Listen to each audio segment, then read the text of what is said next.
Capítulo 6. Sete e Enoque. A Adão foi dado outro filho, para ser o herdeiro da promessa divina, herdeiro da primogenitura espiritual.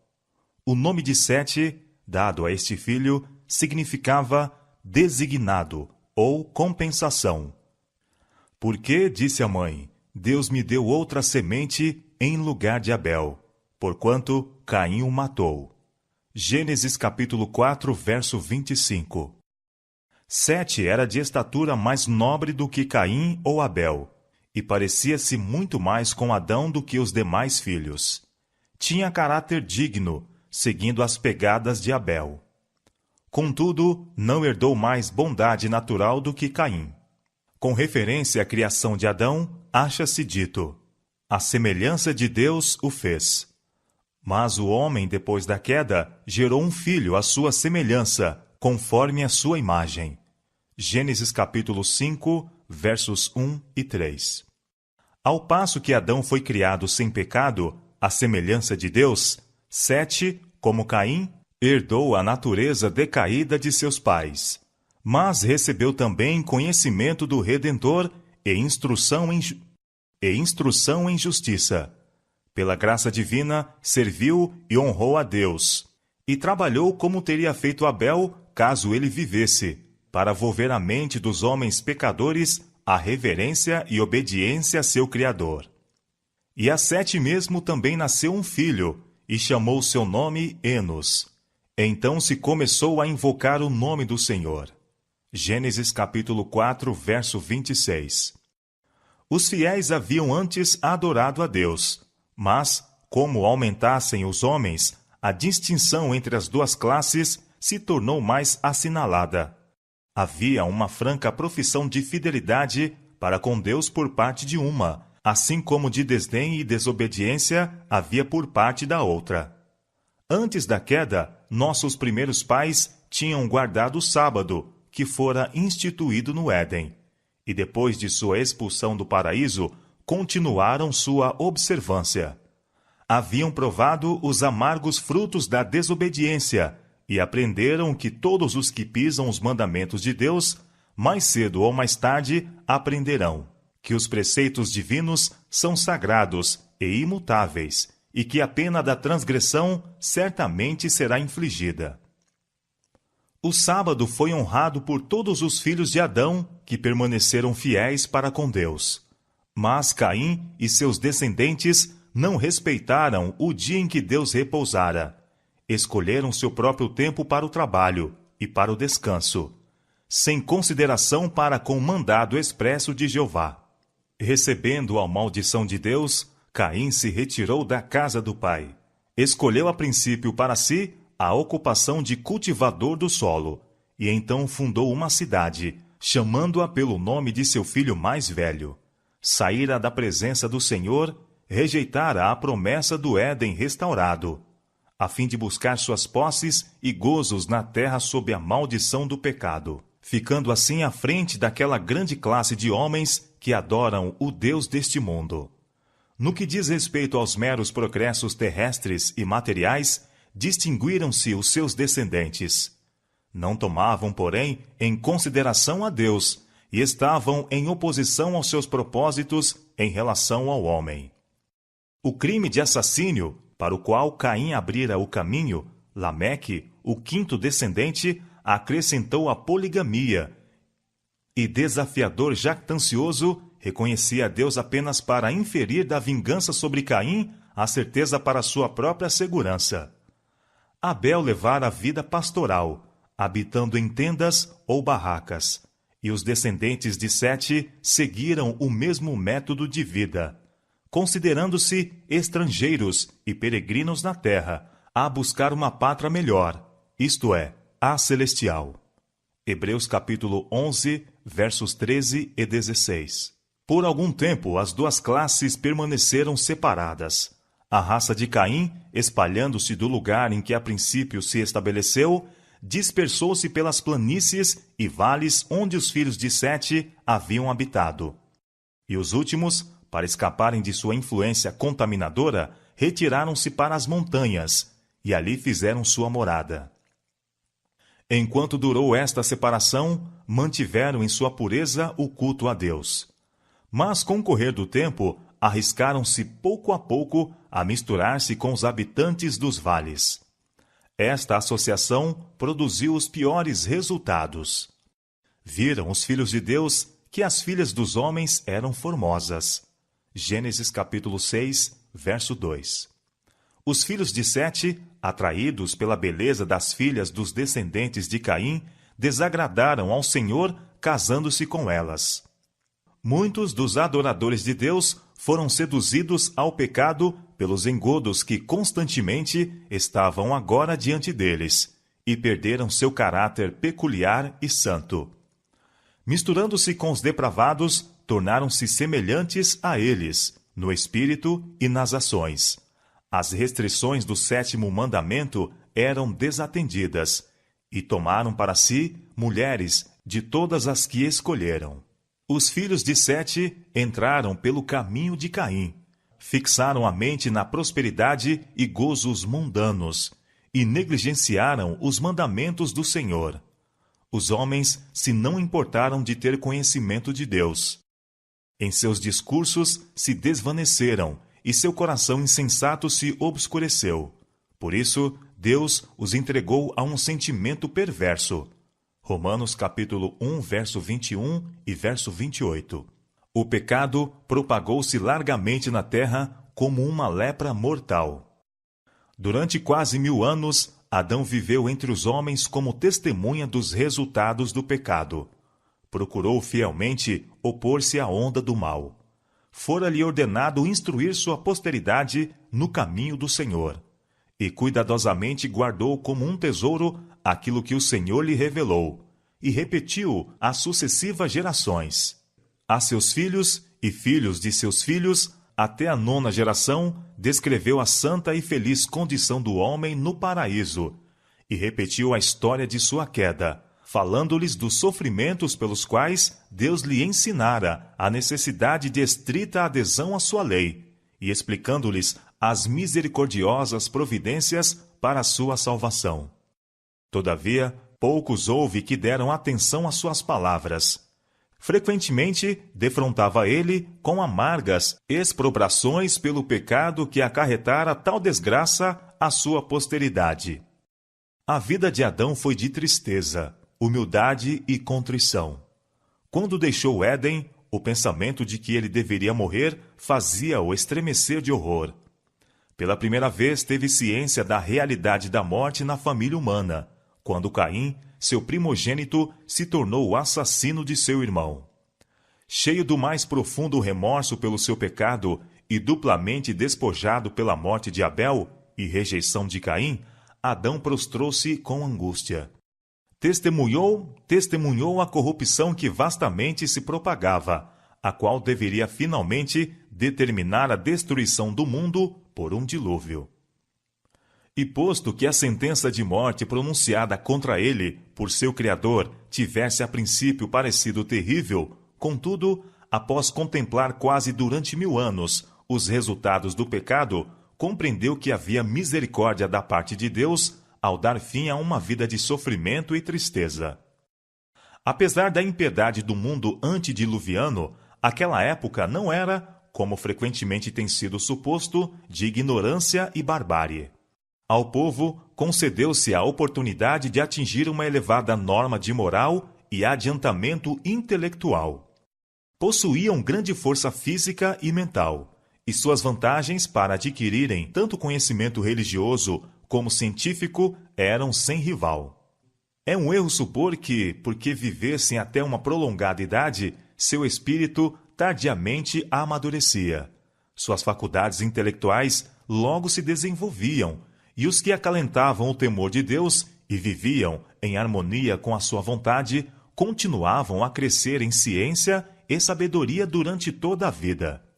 Se pudessem colocar em contraste os ilustres sábios de nosso tempo com os homens da mesma idade que viveram antes do dilúvio, mostrar-se-iam os primeiros grandemente inferiores, não só em força intelectual como física.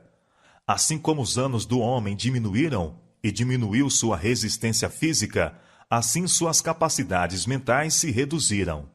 Há homens que hoje se aplicam ao estudo durante um período de 20 a 50 anos, e o mundo se enche de admiração com as suas realizações. Mas quão limitadas são tais aquisições em comparação com as de homens cujas capacidades mentais e físicas estiveram a desenvolver-se durante séculos. É verdade que o povo dos tempos modernos tem o benefício das consecuções de seus predecessores. Os homens dotados de mentes superiores, que planejaram, estudaram e escreveram, deixaram sua obra para aqueles que se seguiram.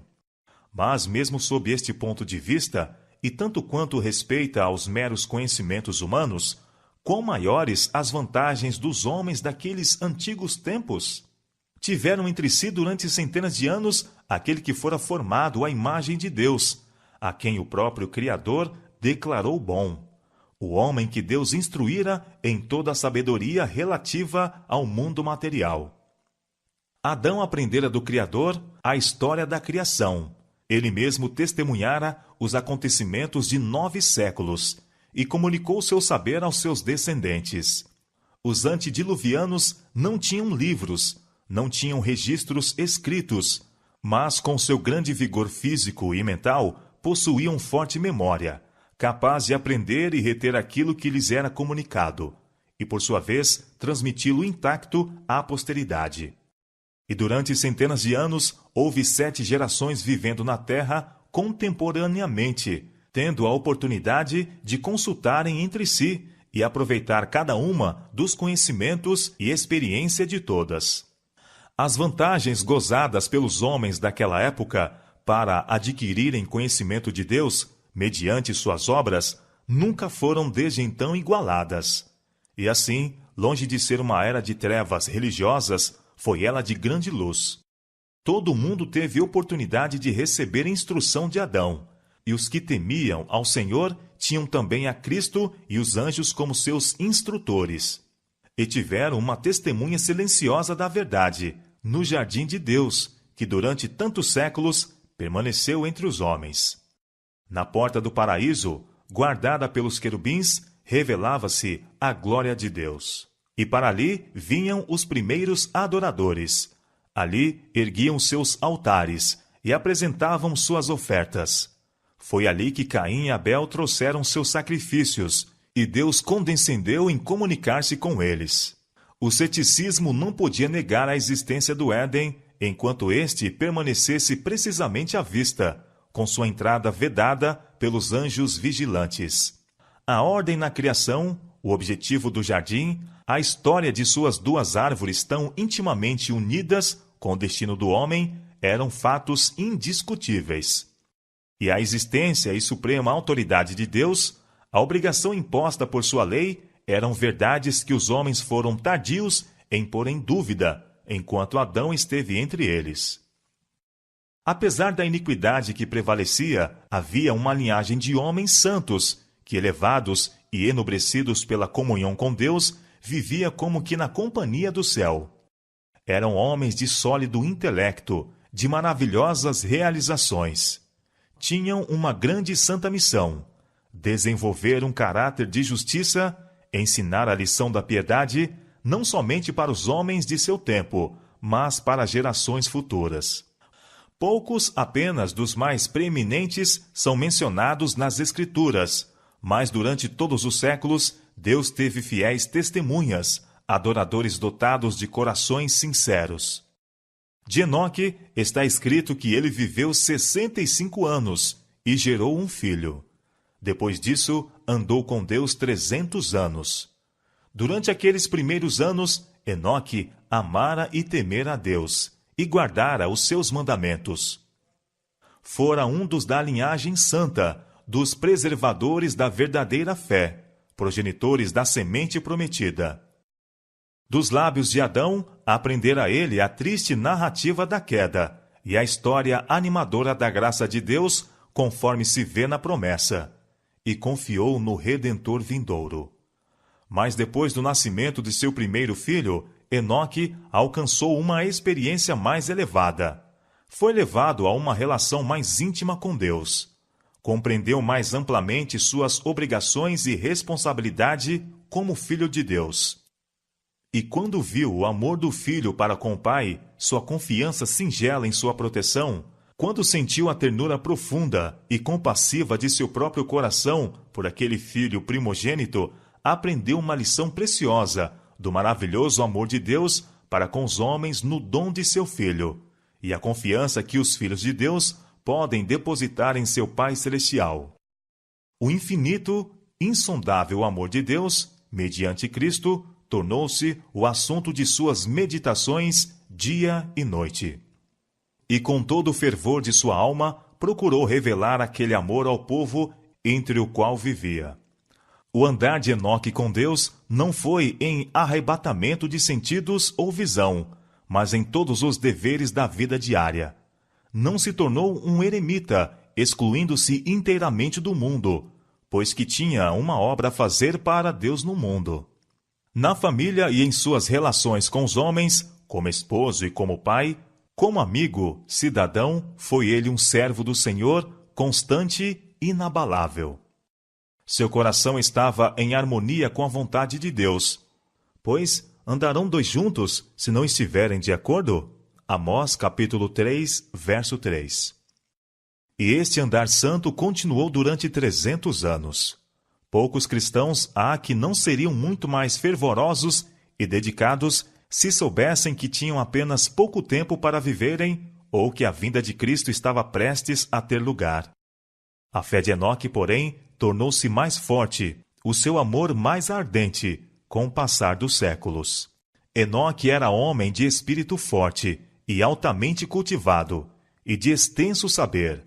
Era honrado com revelações especiais de Deus, todavia, estando em constante comunhão com o céu, achando-se sempre diante dele a intuição da grandeza e perfeição divina, foi um dos homens mais humildes. Quanto mais íntima a ligação com Deus, mais profunda era a intuição de sua própria fraqueza e imperfeição.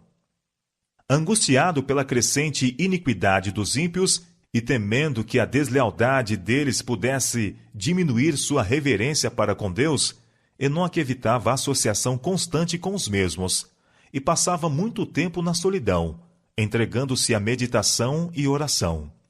Assim permanecia ele perante o Senhor, buscando um conhecimento mais claro de sua vontade, para que a pudesse fazer.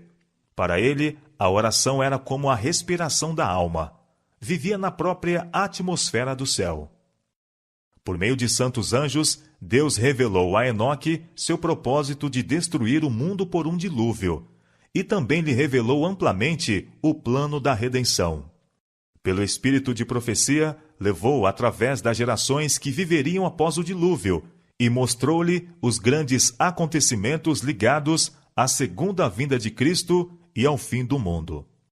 Enoque estivera perturbado com respeito aos mortos. Parecia-lhe que os justos e os ímpios iriam para o pó juntamente, e que este seria o seu fim. Não podia haver a vida do justo além da sepultura. Em visão profética, foi instruído com relação à morte de Cristo, e foi-lhe mostrada a sua vinda em glória, acompanhado por todos os santos anjos, para da sepultura resgatar o seu povo. Viu também o estado corrupto do mundo, no tempo em que Cristo aparecesse pela segunda vez. Ou seja, que haveria uma geração jactanciosa, presumida, voluntariosa, negando o único Deus e o Senhor Jesus Cristo, pisando a lei e desprezando a obra expiatória. Viu os justos coroados de glória e honra, e os ímpios banidos da presença do Senhor e destruídos pelo fogo.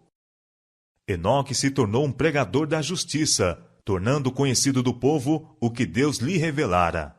Aqueles que temiam ao Senhor procuravam este santo homem, para partilharem de sua instrução e orações. Trabalhavam publicamente também, apregoando a mensagem de Deus a todos os que desejavam ouvir as palavras de advertência. Seus labores não se restringiam aos setitas. Na terra em que Caim procurara fugir da presença divina, o profeta de Deus tornou conhecidas as maravilhosas cenas que haviam passado ante a sua visão.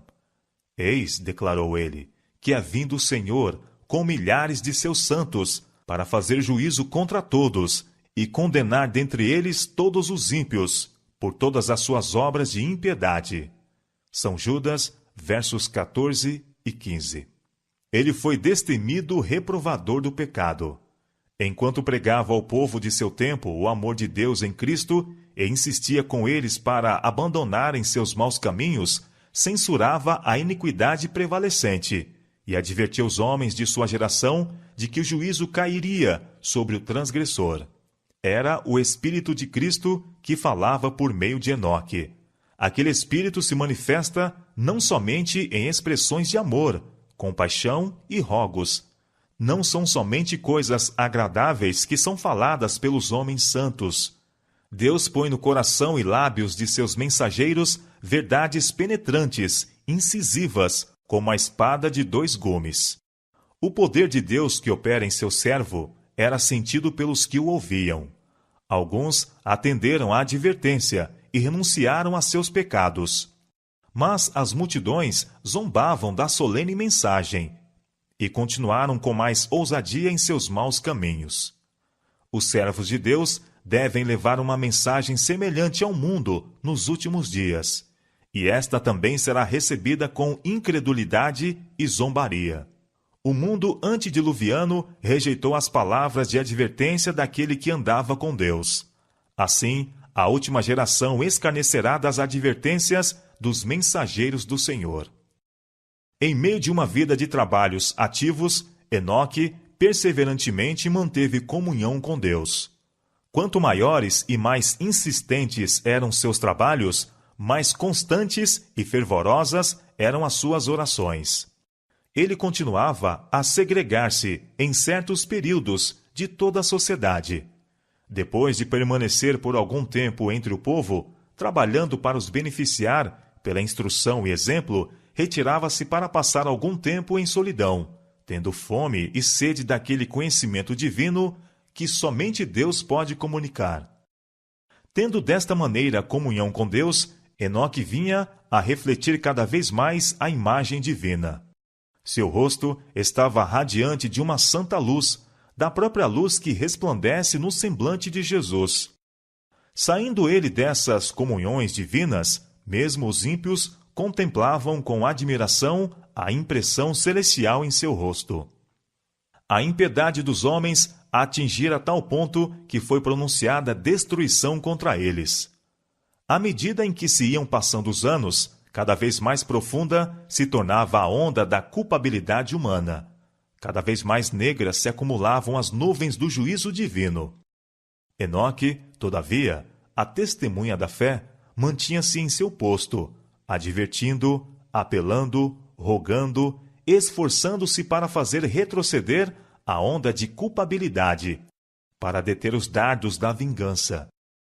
Posto que suas advertências fossem desatendidas por um povo pecador e amante de prazeres, tinha ele o testemunho da aprovação de Deus, e continuou a batalhar fielmente contra o mal prevalecente, até que Deus o removeu de um mundo de pecado para as puras alegrias do céu. Os homens daquela geração zombaram da loucura daquele que não procurara juntar ouro ou prata, ou adquirir posses neste mundo. Mas o coração de Enoque estava nos tesouros eternos. Ele olhara para a cidade celestial. Vira o rei em sua glória no meio de Sião. Seu espírito, seu coração, sua conversação eram sobre coisas celestiais. Quanto maior era a iniquidade existente, mais ardente era seu anelo pelo lar de Deus. Enquanto ainda se encontrava na terra, habitou pela fé no reino da luz. Bem-aventurados os limpos de coração, porque eles verão a Deus. São Mateus capítulo 5, verso 8. Durante 300 anos, Enoque estivera procurando pureza de alma, para que pudesse estar em harmonia com o céu. Durante 3 séculos, andara com Deus. Dia após dia, almejara uma união mais íntima. Cada vez mais estreita se tornara a comunhão, até que Deus o tomou para si. Estivera no limiar do mundo eterno, havendo apenas um passo entre ele e o país da bem-aventurança. E agora abriram-se os portais.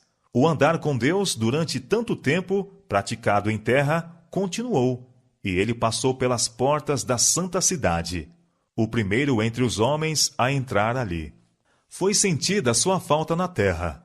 Notava-se a ausência daquela voz que fora ouvida dia após dia em advertência e instrução.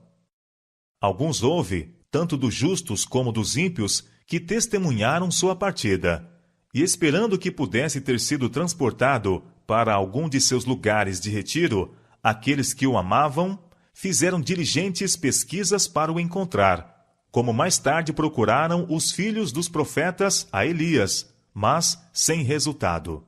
Referiram que não mais era encontrado, pois que Deus o tomara. Por meio da transladação de Enoque, o Senhor tencionava ensinar uma lição importante. Havia perigo que os homens se entregassem ao desânimo por causa dos terríveis resultados dos pecados de Adão.